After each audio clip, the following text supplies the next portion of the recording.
अगर आप सबसे ज़्यादा ऊंची ऊंचाइयों तक पहुंचना चाहते हैं तो ये महत्वपूर्ण है। इससे अंतर आता है। तो आपको अपनी संवेदनाओं को महसूस करना होगा और अगर हो सके तो छींकना नहीं चाहिए।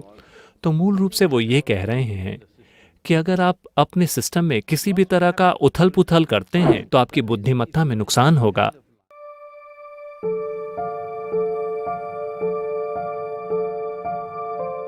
मैं नहीं, वैज्ञानिक कह रहे हैं, ये सच ही होगा। योगिक परंपरा में हमें पता है कि शायद ये सुनने में एक चरम चीज़ लगे, लेकिन मुझे विश्वास है कि शायद 25-50 साल बाद वैज्ञानिक भी ये बात जान लेंगे।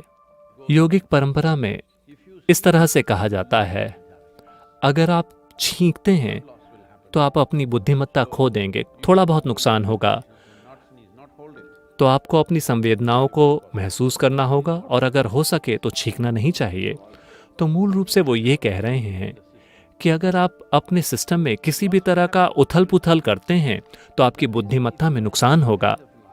मतलब कि अगर आप उस तरह के जीवन में हैं कि आपकी बुद्धिमत्ता की तीव्रता आपके लिए इतनी ज़्यादा मायने रखती है। अगर आप बस यूं ही कुछ कर रहे हैं तो कोई समस्या नहीं होता। क्या ये बात सच है कि अगर आपको हल्का सा बुखार हो, थोड़ा सा फ्लू हो, तो अचानक आप यूं व्यवहार करने लगते हैं जैसे कि आप पहले ही 65-75 साल के हों? नहीं नहीं, यहाँ हमारे पास 75 साल के काफ़ी युवा लोग हैं। आप इस तरह से व्यवहार करने लगते हैं कि आप बड़े बुजुर्ग हैं, बहुत बूढ़े हो गए हैं, चाहे वो जो भी हो, 135 साल। मैं बस ये तय कर रहा हूँ कि मैं किसी का अपमान न कर दूँ। क्या ये सच है कि ऐसा होता है कि केवल 3 दिन के फ्लू में आपको ऐसा लगता है कि आप बहुत बूढ़े हो गए, कई साल बूढ़े, कम से कम उन कुछ दिनों के लिए? हो सकता है कि आप कुछ दिनों में ठीक हो जाएं, लेकिन इस ठीक होने की प्रक्रिया में आपकी बुद्धिमत्ता में नुकसान होता है, जिससे शायद मापा ना जा सके, लेकिन एक नुकसान होता है। तो योग में हम कहते हैं कि अगर आप छींकते हैं तो आप अपनी थोड़े से मस्तिष्क को खो देंगे। ऐसा नहीं है कि आप छींकते हैं तो आपका भेजा आपकी नाक से निकलकर बाहर गिर रहा है, वो नहीं। लेकिन अगर आप छींकते हैं तो सिस्टम में इरिटेशन होता है किसी न किसी तरह का। जब इरिटेशन होता है तो आपकी दिमागी क्षमता कम हो जाएगी। तो शरीर को इस तरीके से रखना, इसी कारण मेरा ये काम करने का एक दूसरा तरीका है। ज़्यादातर योगी कुछ भी करने से पहले ये देखते हैं कि इनकी दोनों नासिकाएं साफ हैं और सब ठीक है, क्योंकि सिर्फ इतना आपको थोड़ा कम कर देगा। अगर आप सबसे ज़्यादा ऊंची ऊंचाइयों तक पहुंचना चाहते हैं तो ये महत्वपूर्ण है। इससे अंतर आता है। अगर आप माउंट एवरेस्ट पर चढ़ाई कर रहे हैं तो आप चट्टान पे जो थोड़ी सी भी पकड़ बना पाते हैं वो महत्वपूर्ण होती है ना? अगर आप यहाँ इस सड़क पर चल रहे हैं, लोग लगातार मुझसे कह रहे हैं कि सद्गुरु हर जगह पर कंक्रीट लगा देते हैं, हर जगह ये पत्थर हैं, ये बड़ा चोट पहुंचाते हैं। मैं कहता हूँ नहीं, रहने दीजिए। नहीं सद्गुरु, कल मैं गिर गया था।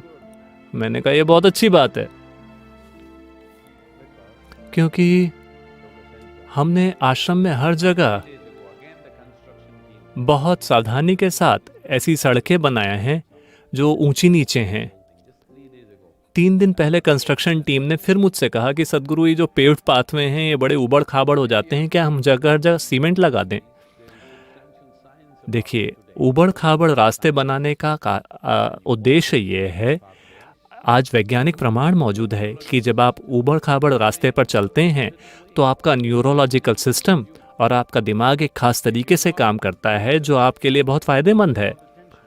अगर आप बिल्कुल समतल सड़क पर चलते हैं तो आप बिना ध्यान दिए चल सकते हैं, जो आपके लिए बिल्कुल अच्छा नहीं है। आपको हमेशा पूरी सतर्कता के साथ चलना चाहिए। तो फिर मैं रिलैक्स नहीं हो सकता? मैं आपको यही बताने की कोशिश कर रहा हूं। आप ढिलाई को आराम समझने की गलती कर रहे हैं और आप ध्यान देने को तनाव समझने की गलती कर रहे हैं। ध्यान देना तनाव नहीं है। ध्यान देना ही एकमात्र ऐसी चीज है जो आपको जीवंत बनाता है। अगर आपने अपने ध्यान देने की क्षमता खो दी है तो आपके अंदर जरा भी जीवन नहीं है, है ना? हेलो? तो ये महत्वपूर्ण है कि आप खुद को इस तरीके से रखें कि अगर आपने मास्क पहना है फिर भी आप छींकें नहीं।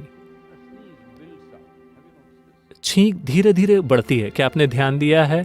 अगर आप पर्याप्त ध्यान दें तो वो कम हो जाती है, वो दब जाती है। आपको बहुत ज़्यादा सर्दी है और आप छींके, वो बात अलग है। लेकिन कई बार थोड़ा सा इरिटेशन होता है और वो छींक धीरे धीरे बढ़ती है। बहुत कम ऐसा होता है कि किसी ने हवा में कोई चीज़ छिड़का दी और अचानक से छींक आ गई, लेकिन वरना वो धीरे धीरे बिल्डअप होता है, 10-20 सेकेंड लगते हैं। अगर आप उस पर पर्याप्त ध्यान देते हैं तो अपने आप थम जाएगी। मैं कह रहा हूँ कि अगर आप जीवन के हर आयाम पे ध्यान देते हैं तो हर चीज़ वैसी होगी जैसी आप चाहते हैं। जीवन का हर आयाम, तो विशेषकर अब जब रिसर्च ये कह रही है कि अगर आपको ये रिसर्च होता है तो आपके दिमाग का कुछ हिस्सा आप खो देंगे, हमें नहीं पता कि कितना।